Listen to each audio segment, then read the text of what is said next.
All right, folks, how's it going? Stephen and I there are going to go through a bit of a flow for you guys to keep a bit of rehab and a bit of mobility and strength going on at home. So for every exercise we're going to do, we're going to try and keep it in such a way that you can do the stuff at home.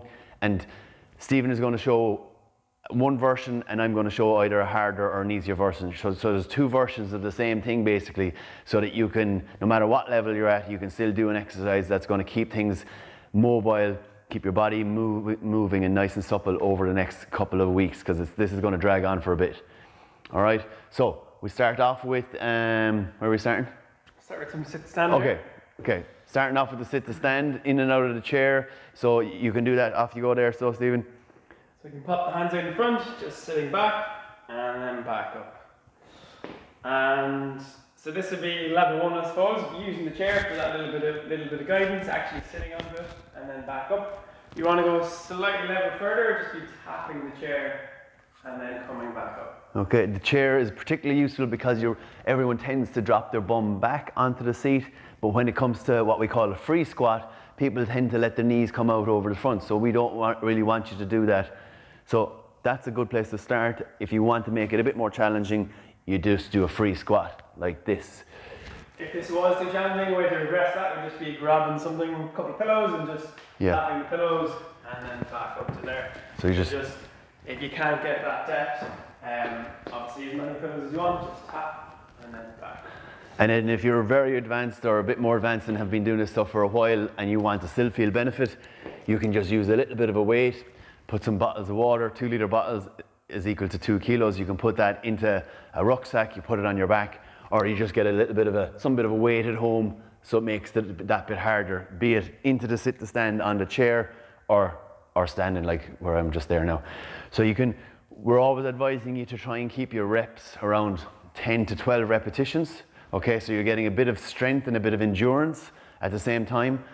A good way of working through then would be working through each exercise in a circuit type fashion, and then see how you feel, and if you want, if you're used to it, you can go back through those again around in a circuit, so repeating the exercise. So that's a lower body exercise for starters. So let's do an upper body exercise. Yeah, we'll go with these weights. All right, you better go for the big ones. All right. Okay, so again, just getting, I suppose, a bit creative in the house, finding something that has a bit of weight, like Patrick mentioned about the water bottles. Or even, I'm sure you can find maybe something in the garage. Ideally having two things the same weight. So one we can start with here is, this may be fairly challenging, but just raising the arms up like so, and back down. So going all the way up to the top, and back down. So I'll just make it a bit easier. So Patrick's going slightly easier version, so his knuckles are up, and he's just going all the way to halfway, shoulder height. Shoulder height. For me, I'm adding my hand that way as opposed to this way. It's just easier to get that all the way to the top. Tapping at the top and back down. Just keeping it totally slow and controlled throughout the movement. If you do, just be careful. Some people have a creaky shoulder. You know what I mean? It's very common, and this movement is particularly hard if the shoulder is any bit cranky. So you could also do a little bit of a lean over and out to the side like that as well, so that it will allow you to do the exercise, and it will definitely won't be as sore, or probably not sore at all. Yeah. Okay. If you've done these ones before, obviously they're okay to do, but if you haven't, starting at the level of Patrick's showing you, it'd be right, and that's tough. You see that little tremor on the way back down there. There's a little bit of shake, and that tells me the muscles are working in control. And that's a very good point as well. The feeling of tremor is good. We don't want to do this. What a lot of people do will go up fast and they'll go down fast. Up fast, down fast. That's just gravity doing the work. Gravity's just taking it down for you. Slow up and control it back down, meaning that you're controlling or working against the resistance. And make the resistance manageable. Okay? It's not trying to push heavy weights or whatever like that. You just want to make it doable to keep things ticking over nicely. Again, that's shoulder exercises. There's a couple of different versions to work through there in that one. So that's an upper body. Let's go on to the lower body. We go with the hip raises. Okay.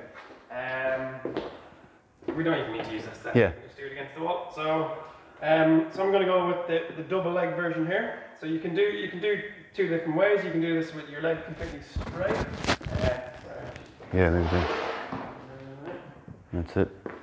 So fingertips against the wall if you need it for help. Just raising the heels up and then slowly coming down. Raising up, slowly down. So if possible, not using the fingertips at all. So that's one version on 2 legs. Seeing how many of those you can do, and I think you were going to go for single leg. Yeah, sorry, my mic was actually probably rubbing off my t-shirt. I just copped it, but anyway, sorry about that. So yeah, we rehearsed this many times. We've rehearsed many times. Second version then, slightly more advanced than that, would be on one leg, slightly bending the knee. Again, raising up as high as you can and slowly coming down. Further level from that would be no hands, going to challenge the balance a little bit more. It's quite hard, that one. It's very hard, in fact, that single leg raise without any outside support, you know what I mean? So make everything doable. Slowly up, slowly down. 1, 2, 3. 1, 2, 3. So 1, 2, 3 up. 1, 2, 3 down. 1, 2, 3 up in the single leg. 1, 2, 3 down. You're going to feel that on the calf. It's very good to build up that calf strength. Helps the ankles. It's definitely going to carry over into the walking, okay? Yeah, which is definitely very important at the moment. But if you are doing loads of walking, just bear in mind, don't do loads of calf raises on top of it. Try to pull back the walking a little bit, maybe on the rainy days. You can do calf raises. Yeah, and it's very important as well, since we're on that topic. If you haven't done walking every day for years, don't do walking every day now just because you think it's a good idea. Do it every second day or every third day. Just do something else. Do a walk one day. Do some of these exercises inside one day.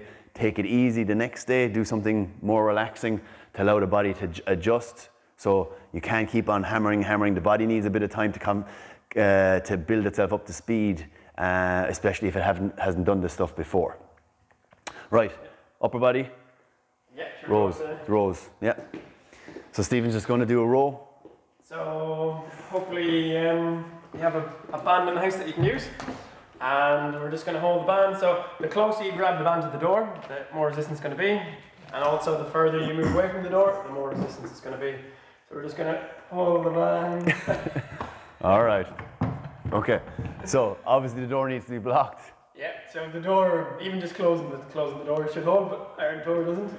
So you're just going to hold the elbows in, basically beside the ribs. And then back. As you do that movement, you want to squeeze through the shoulder blades and then back. Good point here, just make sure to have slightly bend the knees. Sometimes people lean back. We don't want to, the band's not going to hold your full body weight. So tiny bit of a sit back movement and then just rowing again, just like so. And just working through that movement. Lovely. Another version of that, which would be slightly more challenging, would be we're going to a high row, so your knuckles are going to be up. And we're just going to pull our elbows at shoulder height, just like so. So going to slightly get more of the muscles higher up in the... Gets a little bit higher up here in the back. It's a lot more strain. Again, good for the postural muscles. If people are sitting down, watching a bit more telly, doing a bit more reading, this is definitely working the back of the neck, upper shoulders. Excellent exercise. Yeah, and those two should hit most of the muscles in your upper back, really. So they'll definitely keep those muscles worked. So next one then, we're back onto the lower body next. You can do the bridge on the floor, so like just on the carpet or on a rug or something like that, or a yoga mat. You're just doing a glute bridge, so you're putting your weight through the heels and lifting up your bum, okay? And here, what you want to make sure is that at the top, you clench your backside muscles. You get a good squeeze at the top. And again, like everything we're doing, it's slowly up, hold at the top and slowly down.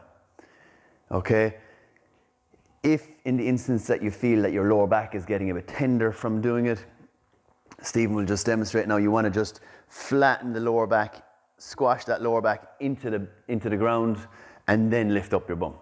Okay, so that keeps I'll go the same direction. So it keeps you from stops you from overarching, and it just flattens the back that bit more, and everything's in a better position. So we don't want to do the opposite, which is curving up and going like that. So you won't be overarched. You're going to feel that tightness or compression or ache or something along those lines. And if you do a lot of them, you'll be a lot worse.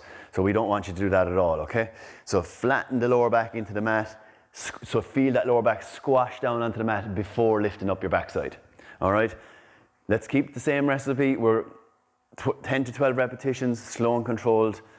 You do one round, we're on to the next station, and you can do 2 or 3 circuits of this exercise at home in your front room, right? Throw on some nice music and it'll be a bit of fun. Next one then, farmer's walk. All right, so Stephen's going for the big ones. I'll go for the Mary weights. Okay, so story, go for it. So again, just finding something in your house that has a decent bit of weight that you can handle. Even you could grab it to fill 2 school bags or fill 2 shopping bags. We call this farmer's walk or carrying the shopping. Yeah. Okay, so off you go. So yeah, we're just going to a little bit of a squeeze through the shoulder blades and literally just walking straight as stable as you can, not letting the weights control the body movements. And just walking down and back up again.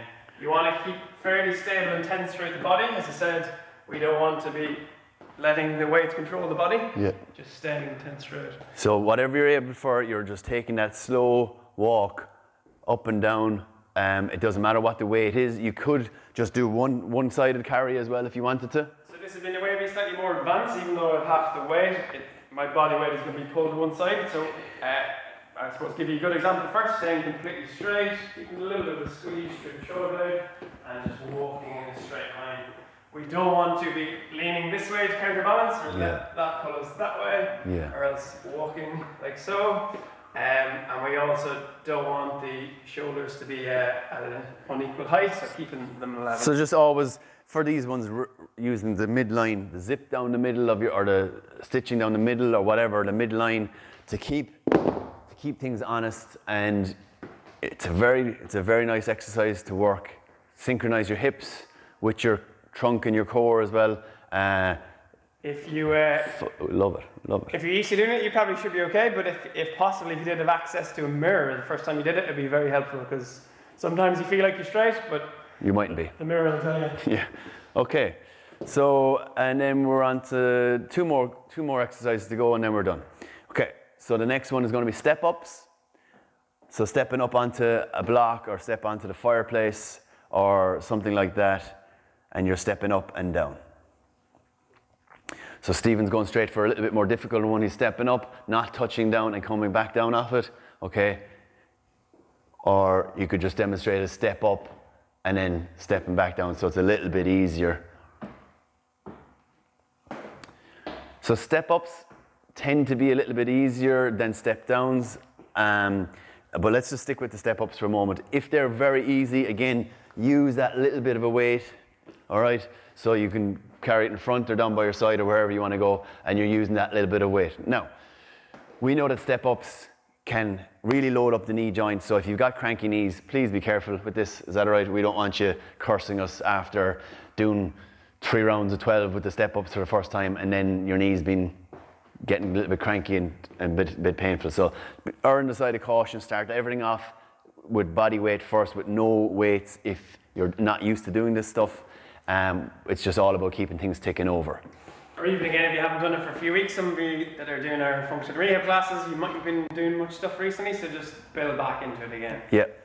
Okay, and we'll just whip out that for the balance. So again, you can use a cushion or a folded up mat or anything like that for our balance. Okay, so off you go. Yeah, so we're just gonna, so I suppose this would be, even level 1 with this would just be balancing on the ground. So slightly bent knee and just holding that position, trying to maintain the balance as long as you can. Level 2 then would be on your pillow or mat, and the same thing, just keeping that slight bend in the knee. And when you're on that soft surface then, you'll feel the wobbles kick in, and your body will have to react. Just make sure you don't have the knee completely locked out, because your joint will be doing more stabilizing and your muscles won't work as much. Suppose we could go another level there as well. Yeah, go for it. Well, quite a few things you can do. You could even go for a little bit of shake throughout the arms, 2 of them together, and that will cause your ankle to wobble quite a bit. Yeah, or a bit of rotation, or a bit of twisting through the arms again. So you can do the arms just by themselves, or else you can even twist through the body. Doing that on a pillow now will be quite challenging. So one thing you need to be sure of and be certain of that you're not going to fall, right? Especially if you live at home alone or whatever, or there's no one around for the day and they're gone to wherever they're gone to. So you back yourself into a corner in this instance, okay? And you know the corners behind you. You can put a decent chair in front of you, and then off you go. The chair's here, corners behind you. So worst case scenario, you fall back this way, or you got the chair in front. Very straightforward, very safe. So the whole goal of the exercise is to improve your balance and eventually to help prevent falls. So we don't want to be practicing falls in the meantime, okay? And I think that's a very nice little, well-rounded little routine there. The one thing that we didn't put into, and this is just me thinking on the fly, is getting up and down off the floor, okay? So a lot of people say, oh, I'm not going to fall, I'm not going to take a tumble, but we say what happens, what's going to happen if you do take one, God forbid, right? So we want to get down on the floor, so you're going to use a chair or something to get down onto the hands and knees, okay? And you can go from here, you can lower yourself down.